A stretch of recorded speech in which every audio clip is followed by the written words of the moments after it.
তালিবান প্রসঙ্গে সাংবাদিক বৈঠক করলেন বহরমপুরের সাংসদ প্রদেশ কংগ্রেস সভাপতি অধীর চৌধুরী। তিনি বলেন, আফগানিস্তান থেকে যাতে ভারতবর্ষ সরে না যায় সেটা মাথায় রাখতে হবে। তিনি ভারত সরকারের কাছে দাবি জানিয়েছেন, আফগানিস্তানের সমস্যা যেভাবে মেটানো প্রয়োজন সেই ব্যবস্থা যেন গ্রহণ করা হয়। তবে দেশের অভ্যন্তরে সাম্প্রদায়িক সম্প্রীতি আমরা যেন বজায় রেখে চলতে পারি তাও দেখতে হবে। এখানে যেন ভোটের জন্য কোনো সাম্প্রদায়িক পরিস্থিতি তৈরির চেষ্টা না করা হয়।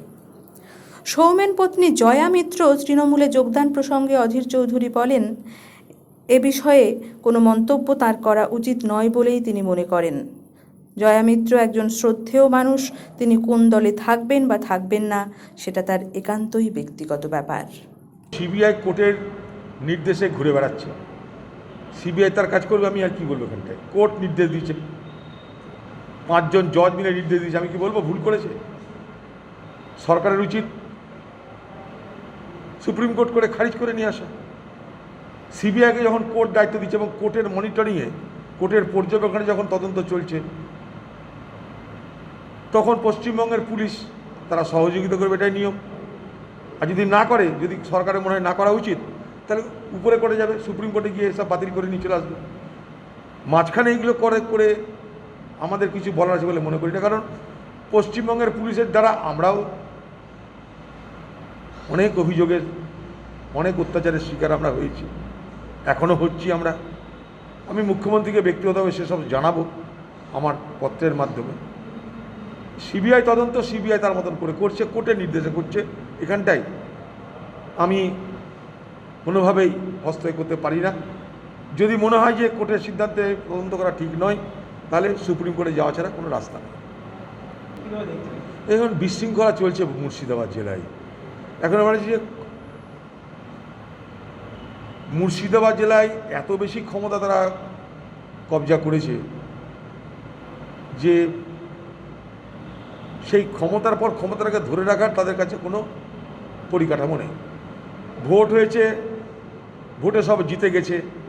ভোট হয়েছে একটা ভাবনার দ্বারা, মানুষ মনে করেছে সাম্প্রদায়িক শক্তিকে পশ্চিমবঙ্গে জয়ী করাতে হবে, এই সাম্প্রদায়িক শক্তিকে পশ্চিমবঙ্গে পরাজিত করতে হবে। তাই মানুষ বিজেপির বিরুদ্ধে ভোট দিয়েছে, তারা অন্য কোনো দিকে তাকায়নি। মুর্শিদাবাদে সংখ্যালঘু অধ্যুষিত জেলা মুর্শিদাবাদ, এখানকার মানুষও বিজেপি নামক সাম্প্রদায়িক শক্তিকে পরাস্ত করতে চেয়েছে, ধর্মনিরপেক্ষ শক্তির পক্ষে ভোট দিয়েছে। এখন এখানকার তৃণমূল মনে করেছে সব ভোট তাদেরকে খাতির করে দিয়েছে, ফলে তারা মনে করে সব দখল হয়ে গেছে, বিশ্ব দখল হয়ে গেছে। তারা কাউকে মানছে না। সকলের গাড়ি দরকার, সকলের বাড়ি দরকার, সকলের অর্থ দরকার। তাই মারামারিটা হচ্ছে, নিজেদের মধ্যে দলাদলিটা হচ্ছে শুধুমাত্র অর্থকেন্দ্রিক। এখানে রাজনীতির কোনো সম্পর্ক আছে আমি মনে করি না।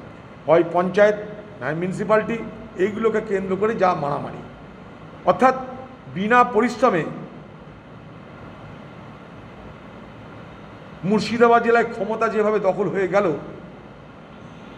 সেই ক্ষমতা দখলের পর ক্ষমতাটাকে ধরে রাখার মতন পরিকাঠামো, রাজনৈতিক প্রক্রিয়া তৃণমূল দলের নেই। এই গোষ্ঠীদ্বন্দ্ব আগামী দিনে আরও বাড়বে বলে আমাদের আশঙ্কা।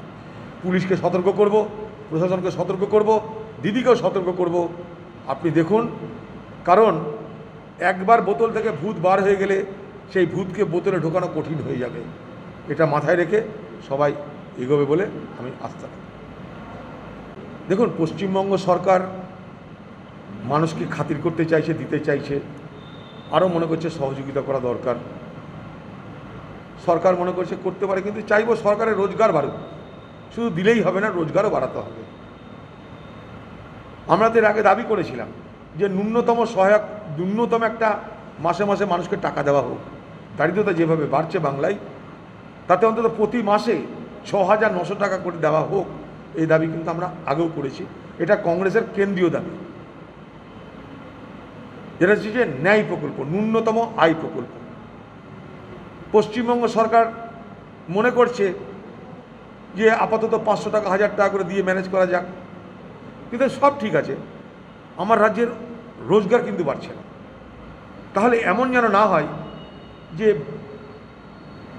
500 টাকার লক্ষ্মীর ভাণ্ডার, 1000 টাকার লক্ষ্মীর ভাণ্ডার দিতে গিয়ে আমি স্কুল করলাম না, আমি বিধবা ভাতা দিলাম না, আমি স্বাস্থ্যসাথী টাকা দিতে পারলাম না, রাস্তাঘাট করতে পারলাম না, এমন যেন না হয়। অবশ্যই সরকারের পক্ষ থেকে মানুষকে দেওয়া উচিত, কিন্তু সরকারেরও ভাড়াটা পূর্ণ করা উচিত। লক্ষ্মীর ভাণ্ডার শুধু মানুষের জন্য নয়, লক্ষ্মীর ভাণ্ডার সরকারেরও তৈরি করা উচিত। না তো লক্ষ্মী থাকবে, ভাণ্ডারও থাকবে, অর্থ থাকবে না, পেঁচার খিচকিচি বাড়বে, এটা যেন না হয়। তাই লক্ষ্মীর ভাণ্ডার মানুষের দরকার, লক্ষ্মীর ভাণ্ডার সরকারেরও দরকার। সরকারের রোজগার বাড়ছে কিনা সেটা সরকার জানে, না হলে কি হবে, এক জায়গার টাকা আরেক জায়গায় আমাকে ব্যয় করতে হবে। যদি খাতিরের প্রশ্ন আসে, তাহলে এক খাতের টাকা আরেক খাতে ব্যয় ছাড়া আর তো কোনো রাস্তা দেখছি না, কারণ সরকারের তো রোজগার বাড়ছে না। সরকারের রোজগারটা কিন্তু বাড়াতে হবে। রোজগার বাড়িয়ে তুমি সবাইকে দাও, বন্টন হোক, নিশ্চয়ই বন্টন হোক, কিন্তু রোজগারটাও বাড়ুক। রোজগার বাড়ার সময় রোজগার বাড়ানোর রিসোর্স কী আছে সেটা কিন্তু আমাদের কাছে স্পষ্ট নয়। মুখ্যমন্ত্রী মমতা ব্যানার্জি দান ধ্যান করতে ভালোবাসেন, দান ধ্যান করছে বলে আমার কোনো আপত্তি নেই, কিন্তু আমি নির্মম সত্যি কথাটা বলার চেষ্টা করছি এটাই, যে রোজগারও বাড়াতে হবে, শুধু ব্যয়ই নয়, আমাকে রোজগারও বাড়াতে হবে। কারণ না হলে শিক্ষকদের কলকাতার মতো রাজপথে দাঁড়িয়ে বিষপান করবার দৃশ্য দেখতে হবে। দিদি আপনি সব করুন, আপনি রোজগারটাও বাড়ান। দেখুন, এটা তো আমেরিকা তার পলিসি, 20 বছর পর হঠাৎ তাদের মূল্যবান চলে আসবো, এটা তাদের প্রায়শ্চিত্ত করতে হচ্ছে, তাদের ভুলের প্রায়শ্চিত্ত করতে হচ্ছে। তারা 20 বছর আগে গেছিল আফগানিস্তান থেকে আল কায়দাকে উচ্ছেদ করবে, তালিবানকে উচ্ছেদ করবে। এখন তাদের কি তালিবানের সহযোগিতা নিয়ে দেশ ছাড়তে হচ্ছে। এর থেকে আর একটা দেশের বিপর্যয় কি হতে পারে? তো আমেরিকাকে তার মতো করে ভাবতে হবে, কারণ আমেরিকা মনে করলেও আর কিছু করতে পারবে না ওখানটা এই মুহূর্তে। না তার দেশের মধ্যে সেনাবাহিনী আছে, না আফগানিস্তানের মধ্যে আছে, না আফগানিস্তানের বাইরে আছে। আফগানিস্তানের বাইরে এতগুলো কান্ট্রি আছে, তারা কেউ আমেরিকাকে সেই মদত করতে চাইছে না বা করবেও না। আমেরিকা এখন বলছে ওভার দ্য হরাইজন, অর্থাৎ অন্য দেশ থেকে টপকি গিয়ে সেখানটা বোমা ফেলবো, ও করে কিছু হবে না। মানে এখন আমেরিকার লক্ষ্য হচ্ছে যেভাবে হোক মানে আফগানিস্তান থেকে যতটা পারি আমেরিকান এবং তার সহযোগী যারা তাদেরকে বার করে নিয়ে আসা, এটাই আমেরিকার মূল লক্ষ্য। 31 আগস্টের পর হয়তো ম্যানেজ করতেও পারে 71 দিন তালিবানের সঙ্গে কথা বলে, কারণ আলোচনাটা হয়েছে আমেরিকার সঙ্গে তালিবানের। সেখানে ভারতবর্ষকেও ডাকা হয়নি, সেখানে আফগান সরকারকেও ডাকা হয়নি, ফলে সমঝোতা যা হয়েছে আমেরিকার সঙ্গে তালিবানের। অতএব কী হবে না হবে তাদের দুজনকে ঠিক করতে হবে। তার মধ্যে দেখলাম আমেরিকায় এই কাবুল এয়ারপোর্টে ভয়ঙ্কর বোমা বিস্ফোরণ, মানুষের মৃত্যু, এবং এই থ্রেট কিন্তু এখনও আছে, সেটা তারাই বলছে। অতএব সতর্কতার সঙ্গে তাদের দেশের নাগরিকদেরকে বার করে নেওয়ার কথা ভাবা হচ্ছে।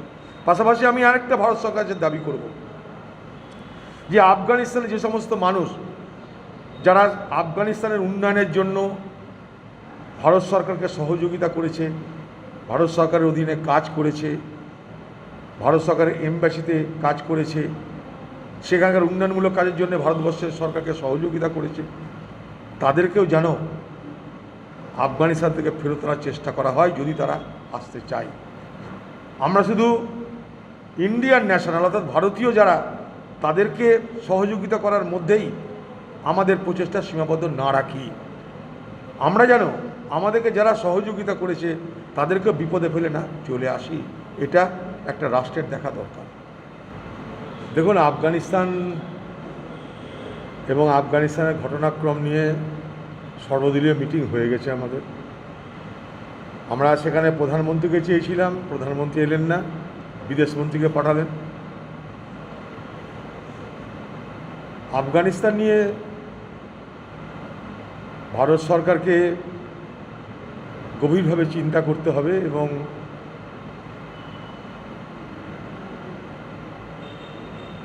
আফগানিস্তান থেকে যেন ভারতবর্ষ